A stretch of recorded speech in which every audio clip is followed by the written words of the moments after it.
so as I'm watching this movie, I'm thinking, wow, like, who did the cinematography on it? Because it's beautiful.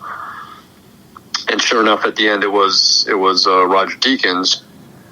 But I mean, it's a Western, but it actually plays more like a Terrence Malick movie, where it's very kind of slow, evenly paced. It does have its moments of more traditional Western action, or like a shootout. Mm-hmm. But it's really good. It's got a killer supporting cast. Let me just look here and read off some names for you. Sam Shepard, Jeremy Renner, Sam Rockwell, Michael Parks, Ted Levine, Garrett Dillahunt, Mary Louise Parker. Like, the cast is really great. And that was one that I highly recommend. Just if you're looking for, a traditional shootout Western every 10 minutes, this is not it. Like I said, it's more like a Terrence Malick movie. But really good, and it's got some narration, some third-party narration, which I'm always a fan of because it's very rarely used. And the cinematography, again, can't say enough about it, is just gorgeous. Another couple I want to shout out, Can You Ever Forgive Me? With Melissa McCarthy, mm-hmm. who's a woman by the name of Lee Israel, who was a literary biographer, and then kind of her work was falling off and she couldn't really get a job, so what she decided to do was forge letters from literary figures, and she kind of gets like way deep into it to the point where she's being investigated. But Melissa McCarthy's so good in it, and it's a dramatic role. It's not comedy at all. There are some funny quips in it, and her writing, even though she's forging it, is pretty quippy. But she's got a really good range. I think she got nominated for an Academy Award for it, but she was great in it. And then I kind of put my foot in my mouth saying that, it would be awesome if she did more dramatic roles. And then I watched that movie, The Kitchen. Yeah. With like her and Tiffany Haddish and Elizabeth Moss, and that movie fucking blew. You didn't like The Kitchen? I didn't like it. Can I ask why? It seemed like it was more ambitious than it was. And things moved very fast. Where it's kind of like, oh, we're doing this, and then we're going to do this, and then we're going to do this, and to me, there's no build-up and there's no groundwork laid for a lot of that. It just kind of goes from scene to scene. Do you think that has anything to do with it? The source material is a graphic novel, I believe. Yeah, I saw that in the credits. I don't know. It seemed like it was moving too fast, and it could have been a better gangster movie with the twist of the gangsters actually being women. But I didn't like it. Interesting. Yeah, it seemed off to me. But check out Can You Ever Forgive Me if you get a chance. I will. I mentioned Robert Redford before with Butch Cassidy and the Sundance Kid. A movie called All Is Lost. Mm-hmm. Where he's sailing the world by himself. I don't know if he's going around the world, but I think he's in the Indian Ocean, and his boat gets damaged by a wayward shipping container, and the rest of the movie is just kind of his fight to fix the boat and survive his ordeal. And it's really a gripping movie, and there's so little dialogue in it. You're just watching him fight for survival, and because he's all by himself, he's not having conversations with anyone. He's not talking to anyone. I actually think like the majority of the dialogue comes in the beginning, kind of opening narration that opens up the film, and I don't think there's very much past that. But he was really good in it. Possessor. Been talking about Possessor for a while. Yeah, I remember you telling me about that. I liked the trailer and Andrea Riseborough. Yeah, coming off of The Grudge, this is a step up. Definitely. Son of Cronenberg, Brandon Cronenberg, I believe his name is.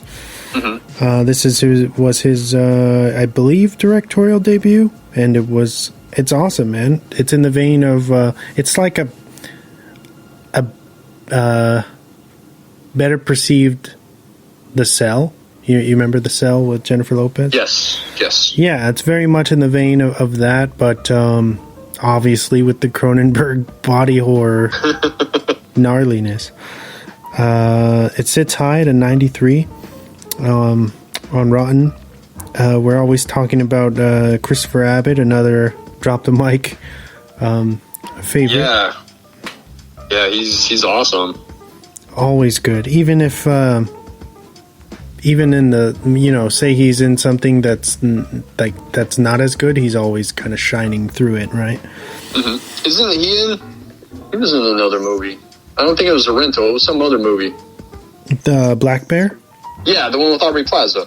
Yeah, I actually was going to shout that out as well tonight. Cool. Jennifer Jason Leigh is in Possessor, and she's really good for the little bit of screen time she got. Sean Bean. Does Sean Bean die? Or do you not want to say? No, he dies all the time. I won't say because it's a big plot point. But no, yeah, you got everybody out there. Check out Possessor if you haven't already. I feel like this one, even though it's very critically acclaimed because of a lot of the effects, if you can believe it, were done kind of like how Christopher Nolan does things, like things that you think would be CGI, they're actually, models or done practically somehow. They did a lot of that in this, and I feel like it makes it more authentic. Yeah, it's more tangible, and it's kind of been a lost art for years. Because doing CG was easier and cheaper instead of actually doing practical effects or in camera effects or using models and stuff like that. So it's kind of cool and refreshing to see filmmakers go back to doing that. Yeah, and not rely so much on CGI. I'll do this one, Love and Monsters, which I think we talked about before. Yeah, you recommended that to me. I don't know if it was. It wasn't last. It must have been when we were doing Get Shorty. Like you and I were doing the show, and as we were prepping or taking a quick break for whatever reason, you had mentioned that I should check that movie out. It's really good, man. It's a lot of... Go ahead. I was just going to say, why don't you tell us a little bit about it? All right. It sits high. Another one that sits high at 92 on Rotten. It stars Dylan O'Brien, who's really good, usually. Michael Rooker is also in this. The Rook. Yeah. It's very... it's set in a dystopian future. Basically... these creatures take over the surface of the earth, and us as humans are forced to kind of hunker down and create these kind of barracks where you live under the ground, and so nobody really comes up to the surface because they're afraid to be killed by these things, and so the movie takes us into where our main character is he's in love with this girl, and I guess they've been estranged for 7 years because she went to her own way and he had to go. They ended up several miles away from each other. Their barracks are it's a good journey, and so he's able to contact his girlfriend or would-be girlfriend, ex-girlfriend, whatever you want to say, through a CB radio. And he hatches this plot to go be with her, because at the barracks that he's at, he's just kind of like, he has no purpose. He's kind of the cook, but nobody really gives a shit about him. And he's, everybody's already started dating each other there, and he's like kind of the lone wolf. So he's like, well, there's nothing for me here. Let me just like put everything on the line and try to, meet this girl that I love or whatever. And so he goes, and the movie kind of chronicles that journey of him being on the surface and who he encounters. And speaking of CGI, these monsters look great in this. It's I feel like you really buy the way that they do it. I had no problem with it. It was gorgeously shot. I'm not sure who the cinematographer was off the top of my head right now, but it's a fun film, and I don't think that you're like, when you get through it, if you like The Hunt, I think you're going to love this. It's very quippy. Dylan O'Brien does a really good job. There's a dog who becomes his counterpart, and I know you love dogs. Love dogs. So it's awesome. Can't recommend it enough, man. Love and Monsters. Great film. Yeah. Okay. Speaking of dogs, before I forget, I wanted to shout this out months ago when it happened and forgot about it, unfortunately, when we did the show. But I just want to say R.I.P. Guero. Oh, yeah. I missed that little guy. It was... Yeah. Go ahead. No, I was just going to say that when I first started coming over to the house, both Guero and Baca would always come over and bark at me and try to bite me. Uh-huh. And it kind of took a while for them to warm up to me. And Guero was always pretty funny because he was always being a menace. He was always barking because he wanted attention. And as soon as you would give him attention, he would be quiet. But if you turned your head away from him, then he'd start barking and nipping at you again. But it was always really funny. He'd be giving me some grief, and then as soon as I picked him up and set him down in my lap, sitting at the table or doing whatever it was that we were doing, he would calm down and lay down and just go to sleep. Yeah, he was a character, that one. I miss him. He was a fun little dog.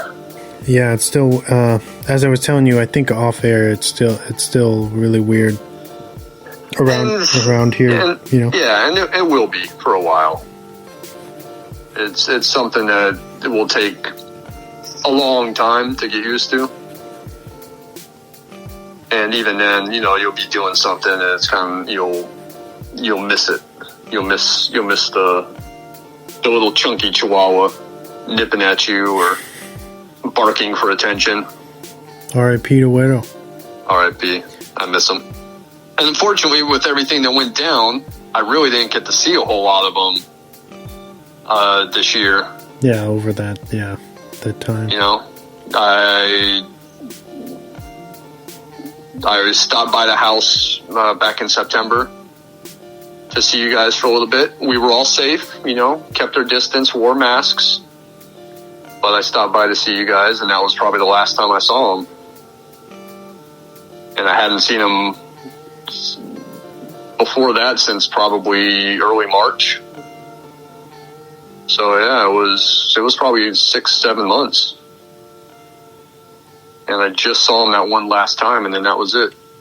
But I got lots of funny pictures of them. Lots of funny videos from all the years. So he'll still live. I want to shout out some TV miniseries stuff that I was telling you about, and I know you've seen at least one of them. First of all, like The Last Dance, like the Jordan documentary that was out in the spring, was incredible. I was always a big Bulls fan, big Michael Jordan fan, and seeing that miniseries was awesome. It was really fun reliving some of those memories because I remember watching a lot of those games. Mm-hmm. And just the way that it's constructed, the way it's put together, everyone that they interview, it was kind of surprising. I know that Jordan had